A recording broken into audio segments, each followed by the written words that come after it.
ബ്ലാസ്റ്റേഴ്സിന് വേണ്ടി കളിച്ചപ്പോൾ ബ്ലാസ്റ്റേഴ്സിന് വേണ്ടി ഒടുക്കലെ തട്ടി ഗോൾ അടിക്കാനും അടിപ്പിക്കാനും ഏറെ മുന്നിൽ അയാൾ എതിരാളികളുടെ പ്രതിരോധ നിരയിൽ സൃഷ്ടിക്കുന്ന കയോട്ടിക് സിറ്റുവേഷൻസിന് യാതൊരു കുറവില്ല.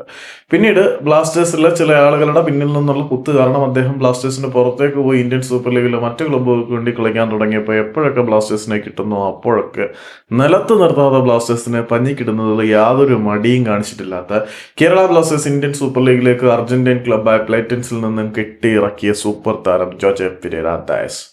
ആ ബോഹെ പെരേര ഡയസ് കേരള ബ്ലാസ്റ്റേഴ്സിൽ നിന്നും പോയ ശേഷം ഇവിടെ ഉണ്ടാക്കിയ ഇമ്പാക്റ്റ് വളരെ വലുതാണ്. പുള്ളി ഇപ്പം ബ്ലാസ്റ്റേഴ്സിന്റെ അയൽക്കാരും ചെറുതല്ലാത്ത ശത്രുത ബ്ലാസ്റ്റേഴ്സുമായിട്ട് നിലനിൽക്കുകയും ചെയ്യുന്ന ചെന്നൈയിൻ എഫ്സിയിലേക്ക് ചേക്കേറുകയാണ് എന്നാണ് പുറത്തേക്ക് വരുന്ന റിപ്പോർട്ടുകളൊക്കെ സൂചിപ്പിക്കുന്നത്.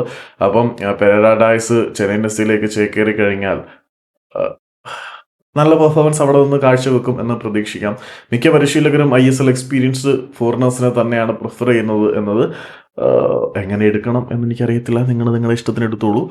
അപ്പം ചെന്നൈയിൻ FC വളരെ കരുത്ത തയ്യാറെടുപ്പുകൾ തന്നെയാണ് നടത്തിക്കൊണ്ടിരിക്കുന്നത്. പ്രീ കോവിഡ് ഇറയിലെ പഴയ പവർഫുൾ മച്ചാൻസ് ആയിട്ട് അവർക്ക് ഇന്ത്യൻ സൂപ്പർ ലീഗിലേക്ക് തിരിച്ചു വരണം എന്നുള്ള ആഗ്രഹമുണ്ട്. അതുകൊണ്ട് അവർ വളരെ മികച്ച സൈനിങ്ങുകൾ നടത്തിക്കൊണ്ടിരിക്കുന്നു, വളരെ മികച്ച നീക്കങ്ങൾ നടത്തിക്കൊണ്ടിരിക്കുന്നു.